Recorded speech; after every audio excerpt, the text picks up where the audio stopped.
মা কথাটি অতি ছোট, কিন্তু এর মর্ম ব্যাখ্যা করে শেষ করা যাবে না। মা কথাটির মাঝেই রয়েছে হাজারো ত্যাগ স্বীকার করার গল্প, হাজারো রাত জেগে থাকার গল্প, হাজারো কষ্ট সহ্য করার গল্প, হাজারো নিজের শখ স্বপ্ন ইচ্ছা অপূর্ণ থাকার গল্প। তাই তো বলা হয় মা কথাটি অতি ছোট, কিন্তু জানো ভাই, ইয়ার চেয়েও মধুর নাম যে ত্রিভুবনে নাই। হ্যালো বন্ধুরা, আসসালামু আলাইকুম। কেমন আছেন সবাই? আশা করছি সবাই অনেক অনেক ভালো আছেন, সুস্থ আছেন। আলহামদুলিল্লাহ, আপনাদের সবার দোয়া এবং ভালোবাসায় আমিও অনেক ভালো আছি এবং সুস্থ আছি। আজকে সত্যি একটা মায়ের গল্প নিয়ে এসেছি। আমাদেরই প্রতিবেশী এক আন্টির মেয়ে।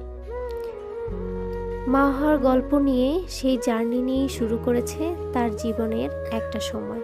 আজ চলে আসলাম তাকে নিয়েই হসপিটালে। তো এখানে এসেই ওকে ডাক্তার দেখিয়েছি, কিছু টেস্ট দিয়েছিল, আলট্রা, ব্লাড টেস্ট এগুলি করাতে দিয়েছিল। তো সেগুলো করিয়ে নিচ্ছি, টেস্টগুলো সব।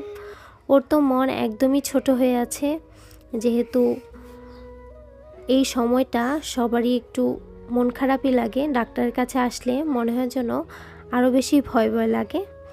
যেহেতু এই সময়টা দিয়ে আমিও একটা সময় পার করে এসেছি, তাই বুঝতে পারছি একটু হলেও যে মনের ভিতরে কি চলছে।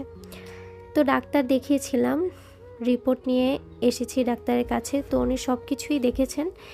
দেখে আসলে বাচ্চার অবস্থা খুব একটা ভালো ছিল না। ওর শ্বাসকষ্ট ছিল, শ্বাস নিতে সমস্যা হচ্ছিল, হার্টবিট অনেক বেশি বেড়ে গিয়েছে। তো তার জন্য ডাক্তার আমাদেরকে পরামর্শ দিল যে আজকে রাত্রের জন্য ভর্তি হওয়ার জন্য।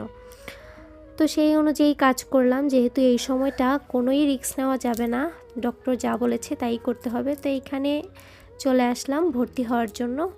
তো এই তো ভর্তির কাগজপত্র যেগুলো ছিল ফর্মালিটি বিভিন্ন, সেগুলো একটু করে নিচ্ছি।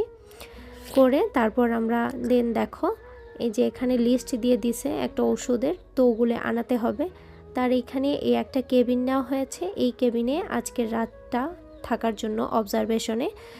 কারণ বলেছে যে সব কিছু ঠিক থাকলে আল্লাহর রহমতে কালকে 10টার ভিতরেই ছেড়ে দিবে।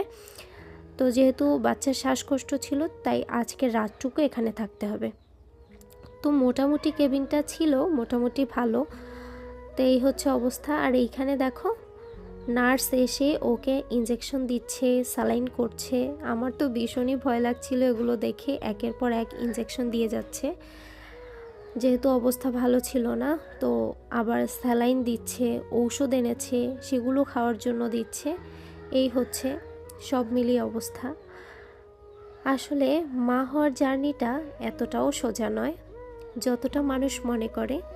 কিন্তু এই জার্নিটার মাঝখান দিয়ে এই সময়টা যে পার হয় সেই জানে কতটা কষ্ট।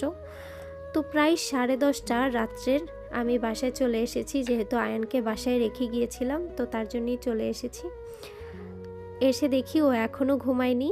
তো এই তো দেখো এখানে বেগুন ভাজি আর ডিম ভাজি দিয়ে আমি রাত্রের খাবারটা খেয়ে নিচ্ছি। তো তোমাদের সবাইকে আমার একটা অনুরোধ, আমার ভিডিওর কোনো একটা অংশ যদি তোমাদের কাছে একটুখানিও ভালো লেগে থাকে, তাহলে প্লিজ আমার চ্যানেলটি সাবস্ক্রাইব করে পাশে থাকা বেল আইকনটি বাজিয়ে দিয়ে আমার পাশে থাকবে, এই কামনাই রইল। তা আজ এ পর্যন্তই। সবাই ভালো থাকবে। আল্লাহ হাফেজ।